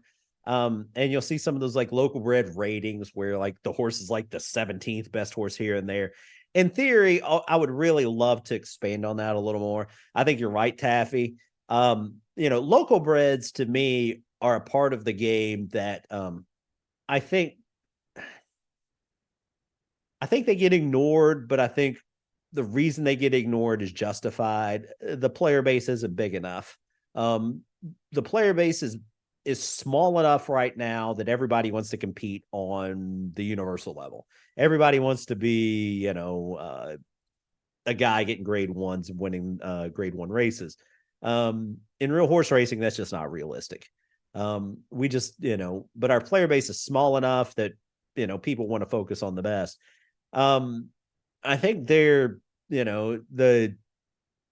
that local bred racing was kind of put into place, especially the things that I mentioned, to try to encourage people to feel proud to breed local horses, to shoot for something, and maybe incentivizing that a little bit. Like you said, a local end of year award, a championship. Hell, I mean, maybe even go as far as breeding points to some degree, or maybe credits to award that. Maybe that gives people something to shoot for. And I do agree that those are areas where, it's the exact reason, things like that. And he's going to get on the chat about the same time. And I've missed a couple things, Frank, but I'm still on Taffy's question, but I was about ready to give you props. And really, Don't do that. It's reasons like that I brought on Frank, is to let me, to give me some eyeballs on things like that, to make player focused things a priority. I'm not good at that, primarily because I'm so hyper focused on the code. But he does a really good job of keeping the player base engaged. And I do think that maybe having like a handful of end of year awards to some degree, and they may not be like the end of year awards that we do, with Spin and the Like Type Bugler, the EOY awards. But I mean, maybe just like credits or breeding points or something, where we do award some of the local breeding best horses of the year or something. Yeah, we can look into it. I mean, it wouldn't be hard to the stats figure are out. there. Right, exactly. That's what I'm the saying. nice It wouldn't be thing, hard the to stats are figure there. out. It would just be the question really becomes is how far down the rabbit hole do we want to go? And as well as, and this is, like we were saying, bringing Frank on has freed me up to do some things I wasn't able to do before. But at the same time, everything is a priority right now. I mean, it's these chats are fun for us.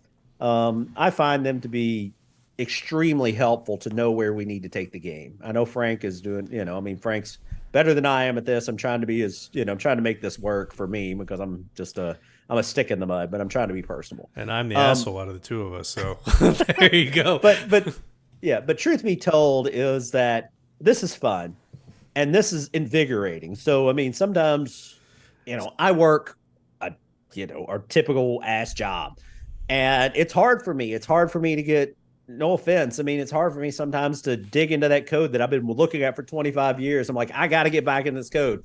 I have to rewrite this race code, because I know that there's exposure if this computer goes down. I'm trying not to get too much into the weeds, but those are serious things I look at, and it's heavy and it weighs on me and I get tired. Stuff like this brings me back to life, and I'm like, yeah, I can do this, because I've got people that love this game, and I love this stuff. Is the stuff that keeps me going. This is like like a Honey Boo Boo would say, this is my go-go juice. I appreciate you guys bringing this. What? Of all the people to quote, you would quote Honey Boo Boo. Who else should I quote? I don't know. You just went and saw Oppenheimer the other day. There wasn't anybody more significant that you might want to quote? No. Honey Boo Boo it is then. Honey Boo Boo it is. But yeah. Cheers. you guys feed some energy back to me, and this stuff here is the stuff that helps me do the stuff that's not the fun stuff. But yeah, it really is. It's all priority based right now. It's very much structure. We have a lot of stuff on the back end we're trying to solve still. 2021, mid 2021, we saw a lot of improvement. I spent a lot of time fixing the code base, but there's still room that's got to go. And once we get there, Sledge 4 is going to come, and we've already got a whole bunch of the front end of the new website written. He's done a great job. But it's not there yet, because the structural part still needs work, and that's on me. But guys like Frank are helping keep me involved, and he's going to help me with the sequel stuff too, because he actually knows what the hell he's doing. Wait, what? I know what I'm doing? A little bit. All right. I beg to differ. So let's see. Where were we? We talked about the locals, right? Mm-hmm. Donnie said I'm a decent guy. He's full of shit. Don't believe a word Yeah, Donnie that's says. debatable. Uh, I love Donnie baseball. Donnie's awesome, man. Donnie's Yeah, my boy. I love fucking with Donnie. I know Donnie's awesome. Let's see. Everybody, yeah, there's not a person in here I don't like. By the way, Oh I yeah, know no. that goes without saying. When I like call one guy out and say I like him, it's like it's only because we've talked a little bit Yeah, maybe, and you've had some back and forth. yeah, we're busting balls is what we're doing. That's Absolutely, and and we just have to quote it so you don't walk away going, man, do they really hate Donnie baseball? No. So no, usually, no. yeah, almost every time we say we love somebody, it's after we like bust their balls. So that's kind of a whole thing. Yeah, and again, like I mean, we're all, at least I am. I'm fair game for the most part. Again, it's all in fun. I mean, we're playing a video game. And It's a game, man. I mean, at the end of the day, I appreciate that everybody takes this as detailed and seriously as they do. I mean, it was written for just this. And I never knew 25 years ago when I wrote this, started writing this, that I would have anybody that would be playing it 20. Honestly, I wasn't expecting to run this game 25 years later, but I do it because of you guys, because you guys are awesome and you bring a passion and a love to the game. And I really can't, I know it sounds like I'm sitting here like blowing smoke up your ass, but no, I appreciate it immensely. I mean, there's not a day goes by that I don't think of how awesome it is that some stupid little game that I wrote just with 9 people that initially signed up for it. I was like, these are the 9 people that are going to play this game, but I still have people out here 25 years later, some of them that have been playing since that initial sign up. I love it. I love that I've got you guys. So thank you guys. These are super motivating for Mike and myself for that matter. So the fact that it's awesome. Thank you so much. Absolutely, 100% agree with that sentiment. And again, what we'll do, I think for the next one, Mike, what we'll do is rather than do like what's ailing the game, we'll do like a bullshit one where we just shoot the shit and we talk. Right. Maybe we've done about that half the time anyway. No, maybe we do like a horse review type thing where we look at some past transgressions, or we take some suggestions in the chat where we say, hey, this horse from 20 years ago, what should it have been? Kind of what I've done in the past. You know what I mean? Like almost like a horse. Oh no, man! If we do that, we're gonna have to do it with horses from like owners that aren't in the game anymore, because I don't want to. We'll take suggestions from folks in the chat. That's it. I don't know. That's you're gonna have to take that one off camera. I'll manage it. It'll be fine. All right. Trust me. I've done this once or twice. Fair enough. Let's see. I'm trying to find another question. It looks like Dwayne Crisp asked, just one more question. Why is the game so turf distance top heavy with older horses? It just seems that, the game really has a weak lineup of graded races through the year for sprinters, especially on the turf. If there were a few more graded races for the older sprinters, the game would have a little more balance with sires used. You're not wrong there. And of course, Galileo was the one, getting long turf horses, a couple years ago. But you're not wrong. And the reason is because I don't want the game to be top heavy in grade races. However, I try to mimic to some degree the entire globe. And the United States is very dirt heavy. Everywhere outside of the United States is very turf distance heavy. And that's why you see so many races that are so, if you look at them, especially the higher grade 1 races are very distancy, and they're almost all overseas. And it has to do, I mean, like even though the United States, from our eyes, and we do have, I think, the largest racing in the world, but we're very dirt heavy, and we don't, let's be honest. I mean, there's even thought, I've seen Andy Byer of all people within the last several months was talking about rolling the Belmont back from 1.5 miles, which is crazy in theory, especially coming from Andy Byer. But in fact, he's not wrong. We breed very short distance dirt, and I'm just going to say it, fragile horses here. Europe doesn't do that. Australia doesn't do that. Japan doesn't do that as much. And we have a lot of distance races over there that are, their biggest races are 1.5 mile plus turf races. So when we try to when we try to apply that to the game, that's why almost every time, and you're not wrong. It's just a matter of how do we want to approach it? Do we cut those races out? Do we add a lot more distance and do we add more grade 1 races to fill out a card that makes the game feel unrealistic? I don't know. I'm not saying that there's it's a there's tough not been balance. historically an easy answer to that is all I'm saying. It's I'm a not saying tough- you're wrong though. It's a tough balance from year to year too, because we don't from a breeding perspective. Yeah, we could forecast out right based on the previous year, but you never know how many are going to be bred and for what distances, and that's kind of finding the balance, right? I mean, Yeah, if you look at probably, and I'm not looking at it, and maybe you guys will prove me wrong, but I know Spice Turtle's a good example. Long turf horse, right? 10 to 12, Okay, but long in longish the turf horse. long in the general scheme of things. Yeah, Yeah, and a lot of the horses, if you look at the Hall of Fame in the game, the ones that have earned the 10, $20 million, they're long turf horses. And that's because they're given opportunities that other horses aren't. And as well as, and I'll say this, and this is just the truth of the game. This is the truth about real horse racing. Breeding for distance is hard. Getting horses that can run a long distance is hard. And that's why you'll see a horse in the game that finishes, if you look at dirt horses that are running 8 to 10 furlongs, there's a lot more variance in the game than there is at the 12 furlong distance for turf horses, because breeding for distance is very hard in real life, but especially in the sim. And that's just, you get a horse that can run a distance, you've got something. That's where, again, back to what I was talking about with the auction. That's what I actually, when I start playing the game and I try to get back into, like, I'm going to play the game and I'm going to try to understand it again and try to get back into it. The horses I look for are the horses that people didn't stretch out, that look like maybe they needed stretching out. If you can find horses that can run 12 furlongs, 10 furlongs, especially ones that have run claimers, and you can run them in starter allowance horses and, starter allowance races, and you can start running them in those a little bit higher dollar claimers that nobody wants to claim a, 30 point, $15,000, 30-point horse, but they've got, they're running 12 furlongs. You can clean house on points. So you can't. I mean, and distance again, kills. There is there's levels of competitiveness, right? Like the classic distances are always going to be the most competitive. Mm-hmm. I mean, the sprints, because there's that's too. where all the breeding is too. Yeah, yeah, the sprints are a close second, but from like 12 and beyond, it's kind of like a crapshoot. There's a lot of horses. If you got a horse that can do it, yeah. I mean, there's a lot of horses that are bred for it. They just never get run there.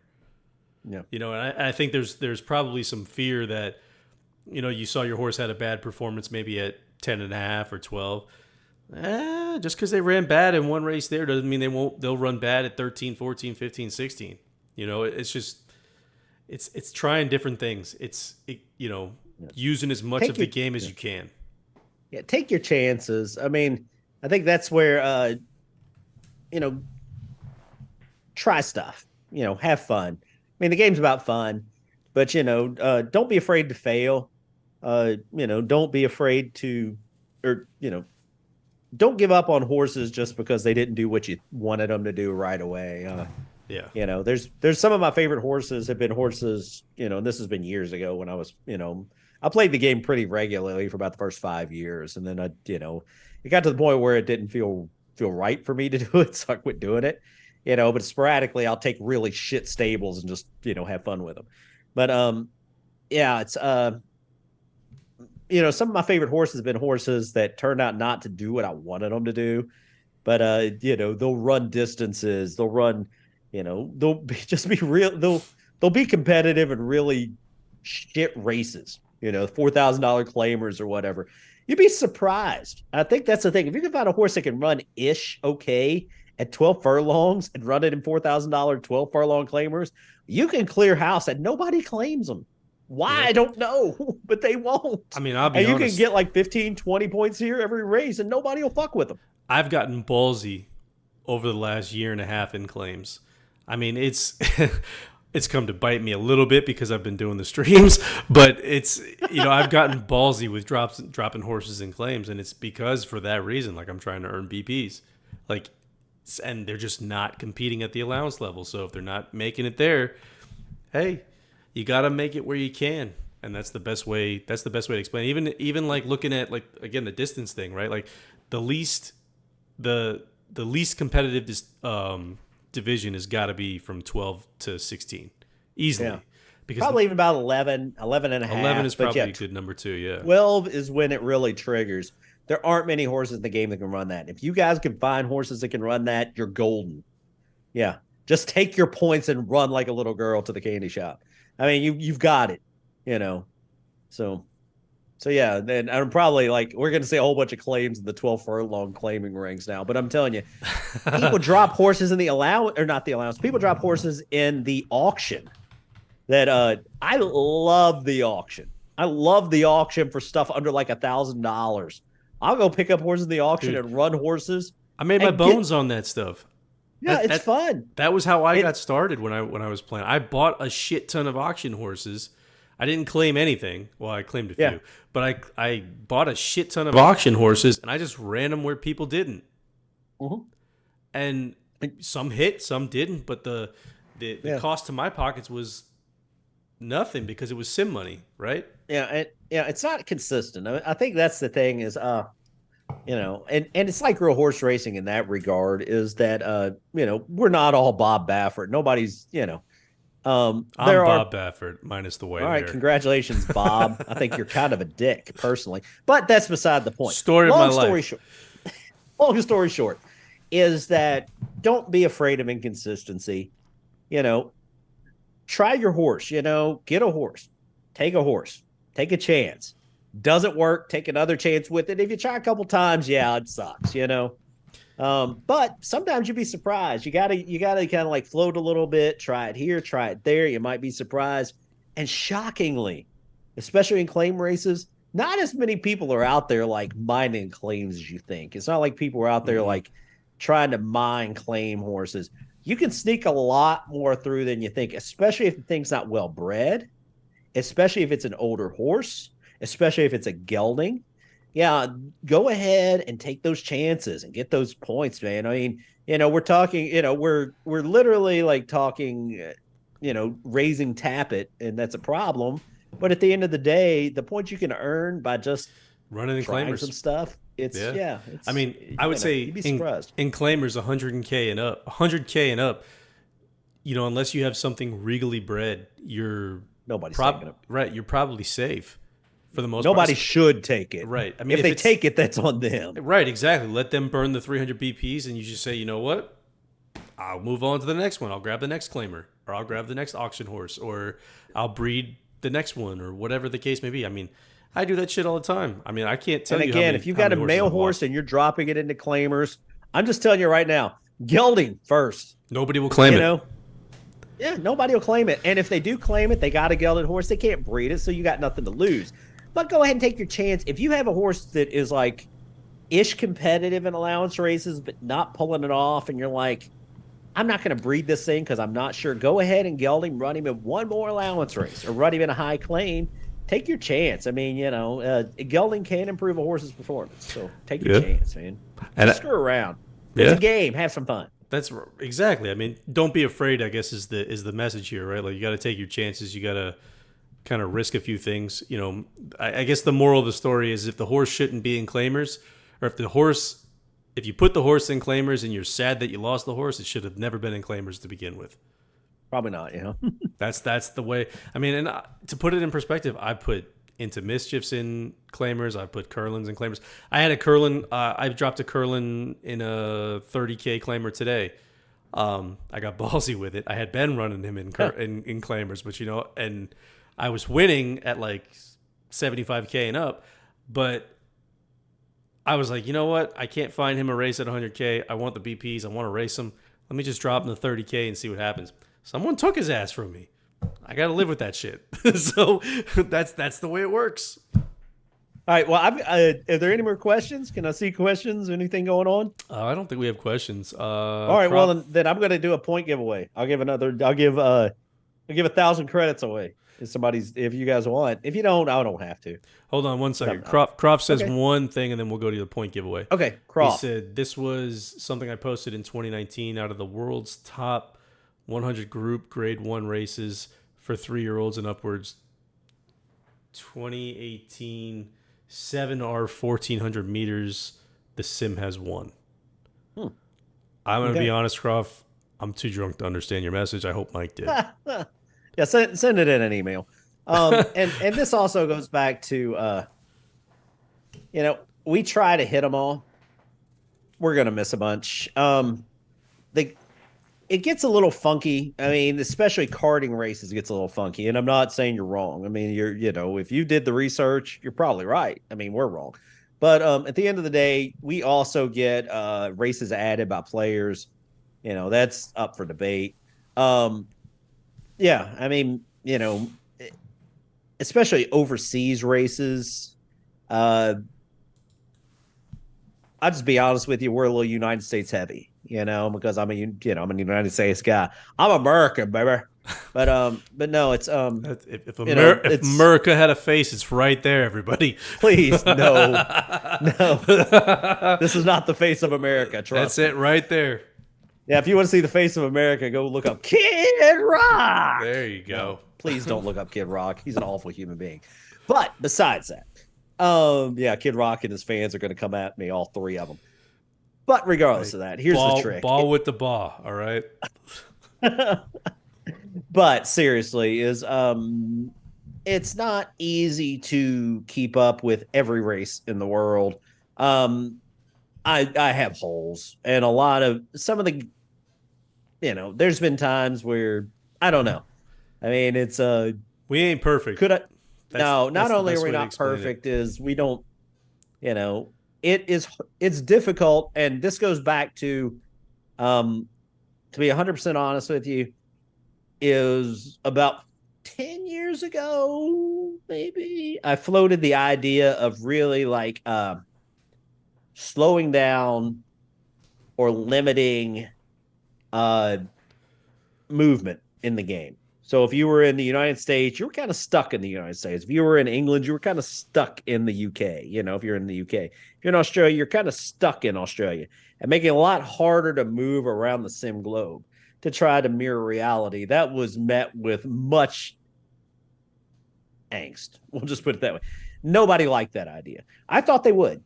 And that's where, Taffy mentioned earlier about regional sires or small, I thought that it would be fun, much to my dismay, it was not, and it was received poorly, is to limit people regionally to kind of like in real life. You don't see horses go from the UK to the United States on a monthly basis. It's just not realistic. You don't see people go from Australia to anywhere. I mean, Australia is almost Australia, by and large, you'll see horses go into the big race like the Cox Plate, especially Japanese horses sometimes, at least historically. I don't know the last few years. But you might see horses go into the Cox Plate. Japan is kind of like its own thing. The end of the day, people didn't like that from a sim standpoint. And I try to have a sim calendar that encompasses the entire world. It's not remotely accurate. I'm not going to pretend it to be. Already, I mean, you've already seen people today were talking, in the chat, we're already heavy on the turf routes in the game. And if you look at almost all the turf, or if you look at almost all the horses of the year, I bet you the majority of them have been long turf routers in the game. And if we just add more turf routes to the game, that's not going to be good for, that's just going to exacerbate the issue. Yeah. So, all right. So I think we do give your giveaway.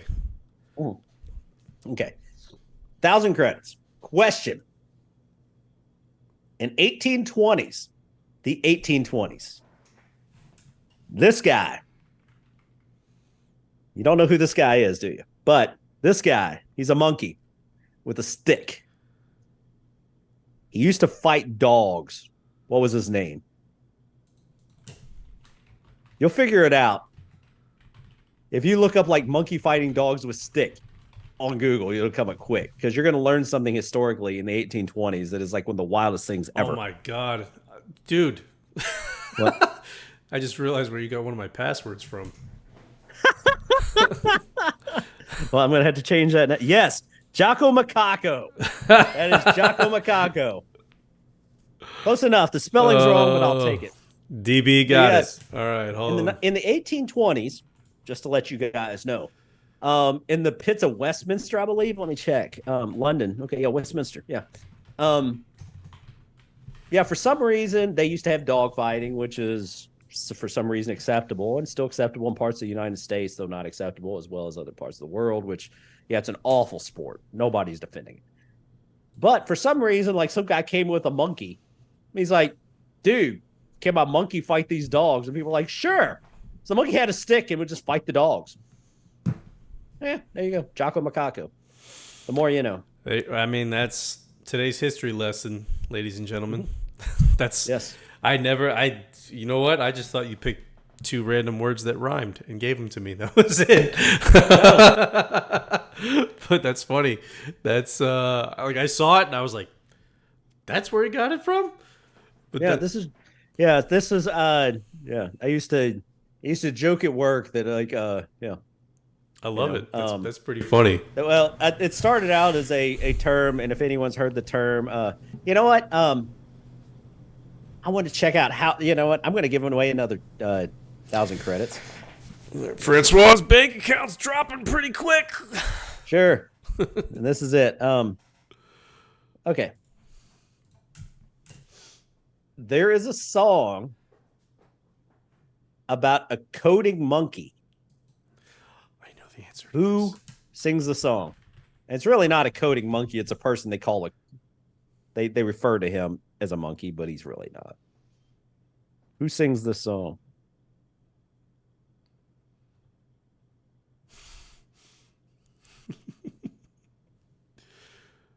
Nope, not the Rolling Stones.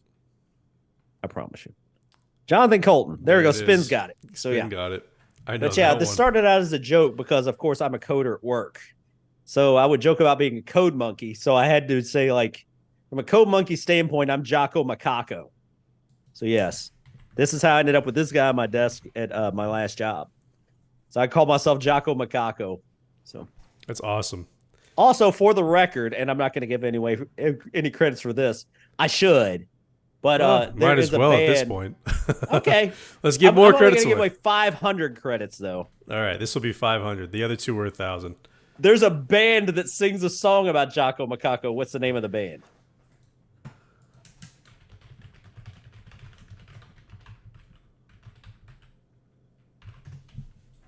Let's see. It's not Peter Gabriel, I promise, or Peter Frampton, or Monkey Shoulder, or Oh Boy, or Offset. There we go. Oh man. Nope, not Kid Rock. No, it's not Kid Rock. Scissor Fight. There You got it it. is. That it is. Yeah, go check out the Ballad of Jocko Macaco because yeah, that was a song that would get me through some of my worst days because I felt like Jocko Macaco. Be like, yeah, I'm the code monkey. So yeah, So the line of the song is "The money's on the monkey and the monkey wins." So I always felt like I won, and that's how I found out about Jocko Macaco fighting dogs. So I gave me $25 worth of credits tonight because of this little guy. But yeah, he's you know what? The thing about coding, and I'm going to be honest with you guys, okay? Coding is a thankless profession. Yes, it pays okay as a contractor. It doesn't pay as much as some people think, especially No. for me. I don't know why. But I can tell you this. It's an exhausting profession. You're just literally, it's like mentally not fun it at all. drains It's the not fun. shit out of you. It's not fun. So this is me. So yeah, when you see Jocko, next time, if anyone ever asks you, what does a code, you know, what's a coder do? They're just like a code monkey. It's just like sit here and just Yep. hammer fist keys. My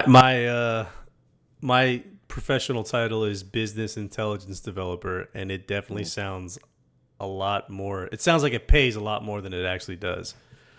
So Yeah, it pays decent. it does. I mean, there are it- worse. I've had worse jobs, so I'm not Oh, shitting no. on being a coder. I've worked construction in the Florida sun, so I don't care to go back to that. I mean, No. if I had to, I would, but I don't care to. No.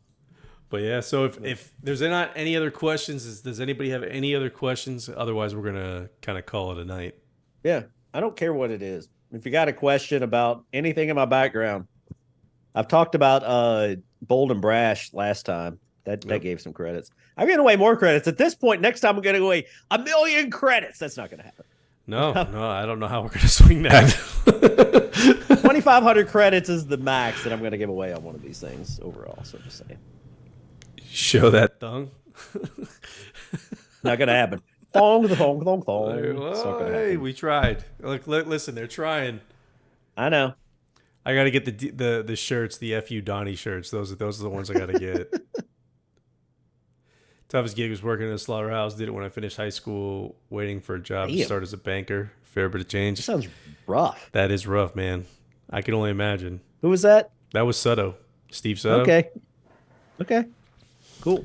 That's unique. That's an interesting job. I had a job once when I first got out of high school. I connected with a friend of the family, we'll call him, and I was. Doesn't sound like a friend to me. No. This was very. I'm pretty sure this was very illegal, whatever it was. But I was delivering tomatoes from one side of the coast to the other. But you weren't. I was an 18-year-old kid. I had no fucking clue what I was doing. I was driving a box van up and down Alligator Alley with tomatoes. Tomatoes. Ish. Exactly. Yeah. All right. So we didn't get any other questions. All right, guys, ladies and gents, we're going to go ahead and call it there. Appreciate everybody showing up. Mike, any final words? No, again, and I can't say it enough. I mean, seriously, I appreciate you guys. Every one of you it's awesome to have you here. It's awesome that you show up, ask the questions, play the game. I mean, it really is. It's I'm not been historically good about showing my appreciation, and I apologize for that. That comes from being A, just not a very personable dude, probably. B, having a family. I wrote this game 25 years ago.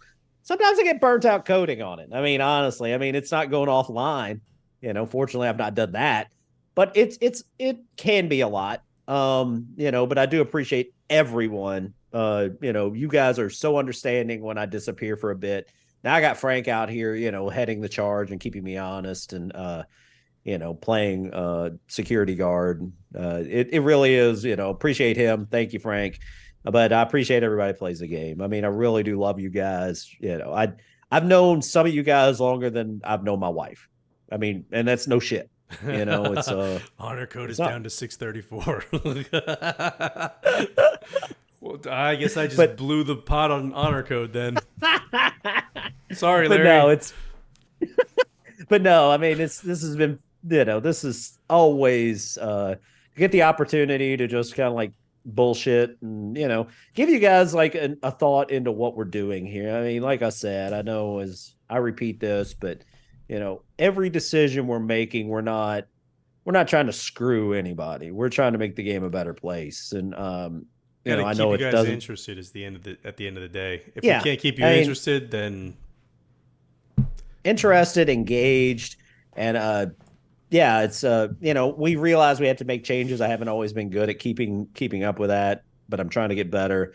But also improve the product and again, just make the infrastructure better. So thank you guys, and that's it. That's it. All right, guys. Well, we appreciate y'all joining. We'll keep you posted if we decide to do another one of these in the very near future. I think we've been on point about one a week at this point. I think it's been a few weeks because I think I went to Italy, right? Or have we been? Oh, but I did them. I did them while you were gone. See. Frank's running fast and loose over here. When the cat's away, the mice will play, right? That's when the real critic giveaways happen. Am I right? Fair enough. All right, guys. We'll catch you all on the next one. Thank you again, and keep posting on the forum and in Slack, and we'll figure it all out. Take care. Bye-bye.